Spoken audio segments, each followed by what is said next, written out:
你看他的姿態已經震驚全球，董王呀，也只有在中國才能以這麼謙卑的形式跟一個國家來對話。所以啊，在這種情況下，你覺得需要轟20來亮個相嗎？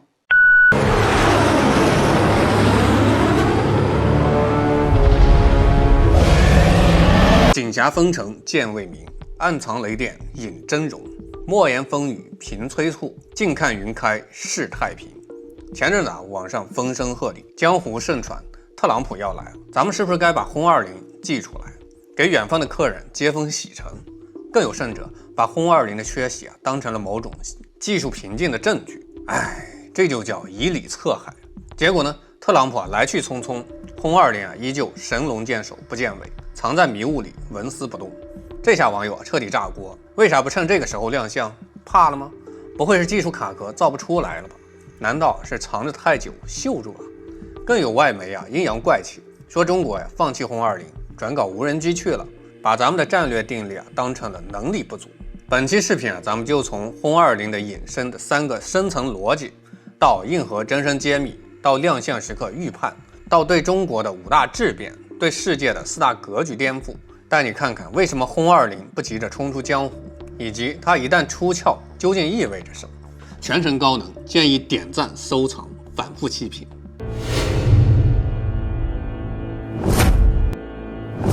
我是百方大招，歡迎来到老友記。我先給大家一個結論，你以為轟20是造不出來，其實是故意藏起來。你以為他在等特朗普，其實是在等一個能改寫100年格局的天使。你以為啊亮相即巔峰，其實啊藏氣於身才是頂級威懾。周易早就說過，君子藏氣於身，待時而動，不鳴則已，一鳴驚人。轟20啊不是玩具，不是網紅產品，而是能讓全球地緣格局地震的戰略定海神針。它的亮相從來不是想不想，而是該不該、值不值、能不能一擊定乾坤。聊轟20呀，不能只看飞機，只看數據，得先懂老祖宗的博弈哲學。中國上下5000年，從來不缺硬碰硬的勇气，但更擅長以静制动、以慢打快的頂級謀略。孫子兵法開篇就講：兵者，國之大事，生死之地，存亡之道，不可不察也。又說呀，善戰者立於不敗之地，而不失敵之敗也。啥意思啊？真正的高手從來不會一上來就把底牌甩在桌面上，而是先穩住自身，藏好鋒芒，等到對手破绽百出，我方勝勢已定，再出手一擊必殺。過去幾十年，咱們中國一直走防禦型國防路線，手裡的遠程打擊工具只有轟6系列。轟6啥水平？說白了就是中程轟炸機，非隐身，載彈少，航程短，只能覆蓋第一島鏈。面对美軍 B2、B21隐身轟炸機，根本就不在一个量級。中國古人講補其短板，方能行穩致遠。國無重器，難以立足天下。轟20就是中國空軍由大到強的最後一塊拼圖，是文武相資、富國強兵的戰略的巔峰之作。文能外交安天下，武能轟20定乾坤。很多人吐槽轟20藏太久，其實是沒看懂，真正的大國重器從來不是用來表演，而是用來定規則的。藏得越久，威懾力越強，出手越晚，震懾力越大。就好比咱們的殲36、殲50，你看看現在全天下焦點。回到最初的核心問題特朗普訪華這麼好的國際高光時刻，為啥轟20堅決不亮相？網上的謠言，技術卡殼，怕刺激美國，沒錢，全是以禮策海的短視之見。接下來咱們從戰略價值、情報安全、博弈格局3個角度拆解轟20不亮相的深層邏輯。真相一特朗普訪華是短期博弈。轟20是100年布局，絕不能大材小用。特朗普訪華本質是中美之間的短期利益交換，談關稅、談貿易、談地區安全，談成了是雙贏，談不成轉臉就翻臉，熱度最多就維持半個月。而且特朗普本次來是弱勢群體，你看他的姿態已經震驚全球，董王也只有在中國才能以這麼謙卑的形式跟一個國家來對話。所以在這種情況下，你覺得需要轟20來亮個相嗎？要知道轟20是什麼？是能影響未來50到100年世界格局的戰略武器。它的亮相必須是一錘定音，震驚全球，奠定100年格局的里程碑時刻。怎麼能浪費在一次短期的外交會面上？真相2：亮相等於暴露。一旦公開所有的機密都會被對手扒個底朝天。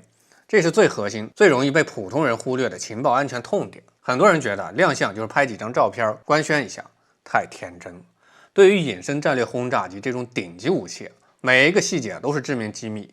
飛翼的氣動布局、隱身塗層的材質、發動機的紅外特徵、雷達的工作頻率、電子對抗的信號波段，這些數據一旦公開亮相，對手就能通過高清照片、雷達監測、紅外捕捉、精準建模、逆向分析、針對性破解。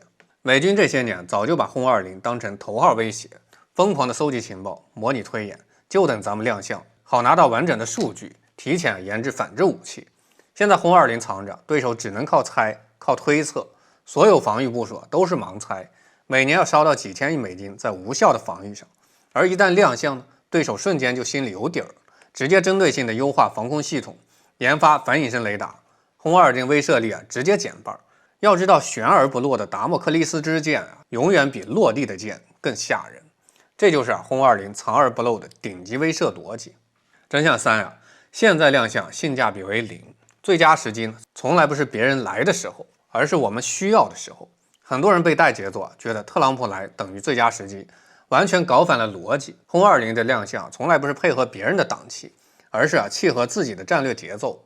老祖宗講天時地利人和，三者不得，雖勝有殃，三者具備，方可一戰定乾坤。現在的國際局勢看似動盪，但還沒到非亮不可的臨界點。現在的轟20技術已經成熟，但還沒到亮劍及收益最大化的時機。什麼時候才最佳時機？不是外国元首访華，不是某個節日，而是當中國需要重塑亞太格局，需要打破霸權封鎖，需要向全球宣告新時代到來的終極時刻。現在的不亮相不是等，而是蓄勢、蓄力、蓄威。每多藏一天，轟20的技術就多一分成熟，對手的焦慮就多一分，咱們的主動權就多一分。聊完戰略咱们上硬核乾貨。很多人說轟20是中國版的 B2， 大招告訴你格局小，它不是模仿，是超越；不是對標，是降維打擊；不是单一轟炸機，是空天作戰中樞。先明確以下所有信息，結合央視、人民網權威智庫爆料，絕非瞎編。截至2026年5月，轟20的核心定位洲際隱身戰略轟炸機，核常兼備，全球抵達，替代對象老舊的轟6系列，也就是轟6K、轟6N 等。核心的使命補齊中國3位一體核打擊短板：陸基東風、海基巨浪、空基轟20。戰略目標呢？突破第2島鏈，覆蓋全球，核常雙重打擊，專治各種霸權挑釁。第2，頂級參數，網傳最靠譜版碾壓 B2 對標 B21， 它的布局呢，無尾飛翼加全向隱身設計，雷達反射面積 RCS 僅 0.01 平米，比 B2 更小，真正的空中幽靈。尺寸呢，翼展45至52米，機長35至40米，最大起飛重量約200噸，比 B2 重30噸，比 B21 重120噸。動力呢，4台國產無加力涡扇發動機，太行改進版，可以做到亞音速隱身巡航，一次加油可達12000至15000公里，作戰半徑直接大於5000公里，直接覆蓋美國本土、歐洲全境。載彈量，內置彈艙30至45噸，而轟6只有9到12噸 ，B2 呢只有23噸 ，B21 呢僅有14噸。可掛載常見巡航導彈、高超音速武器、精確制導炸彈、核航彈，核常兼備，想打啥打啥。航電呢配備了有源相控陣雷達、綜合電子戰系統、衛星通訊、無人機蜂群指揮中樞，能指揮數十架中程僚機、無人機協同作戰，一人帶隊群狼突襲，這才是真正的降維打擊。至於研發進展，不是卡殼，是萬事俱備，只欠東風。官方實錘，2016年空軍司令員馬曉天首次承認研發，2024年空軍副司令員王偉明確回應，快了，沒啥克服不了的瓶頸。2026年初，新華社罕見發文，期待轟20正式亮相。核心突破隱身材料、飛翼布局、無加力發動機、航電系統4大核心技術全部攻克。原型機已完成地面測試，盡力試驗。首飛進入倒計時，一句話總結：轟20不是畫餅，是已經造好了、藏在機庫的終極殺手鐧，隨時能首飛，隨時能亮相。那麼轟20到時何時衝出江湖？這3個時間點最有可能。這裡咱們結合軍工規律、國際局勢、官方表態給出預判，當然不保證。短期窗口期：2026年年底至2027年上半年首飛，低調官宣。官方多次暗示快了， 2026年11月，珠海航展是傳統重機亮相節點，大概率會低調首飛，不公開細節，僅官宣新一代遠程轟炸機首飛成功，不搞大張旗鼓的表演，保持神秘感。第二個節點，黃金窗口期，2027年，也就是建軍100年正式亮相。2027年是中國人民解放軍建軍100周年，按照慣例會有壓箱底的重器集中亮相，獻禮100年華彈。轟20作為20系列，殲20、運20、直20最後一員，建軍100年正式亮相，意義重大，時機最完美，震撼力也最強，既是軍功里程碑，也是100年建軍的巔峰獻禮，天時地利人和俱全。第三終極窗口期，2028至2029年，小批量服役形成戰力。亮相後1至2年，轟20會小批量服役，形成初始作戰能力，正式加入3位一體核打擊體系，全面承擔戰略威慑、遠程打擊、全球巡航任務，徹底改寫亞太乃至全球格局。一句話，不是不亮，是時候未到。一旦亮相，必震全球。中國古人講，國無防不立，民無兵不安，富國強兵方能長久治安。過去100年，中國人太熟悉一種滋味，列強的軍艦開到家門口，我們只能簽字兒；別人的轟炸機飛到了頭頂，我們只能忍着；別人拿槍頂着你的腦門，卻還要你保持克制。那時候的中國最缺的不是勇氣，而是讓別人不敢輕舉妄動的能力。所以很多人沒看懂轟20真正出現的意義從來不是打一場戰爭，恰恰相反，它真正的意義是讓戰爭離中國越來越遠。以前美國最大底氣是什麼？是他覺得戰火永遠燒不到自己本土。可一旦轟20真正形成體系化戰力，整個世界戰略邏輯會被徹底重寫，因為那意味着中國第一次真正擁有了把戰略威慑送到萬里之外的能力。注意這不是情緒，這是規則。國際政治從來不是童話，它更像韓非子那句話：弱國無外交，實力即公理。你會發現一個殘酷的現實，當你弱的時候別人跟你講規則；當你強的時候，別人開始跟你講禮貌。為什麼這些年西方越來越焦慮？因為他們突然發現，那個曾經只能守家門的中国，正在一步步變成能夠參與制定全球秩序的中国。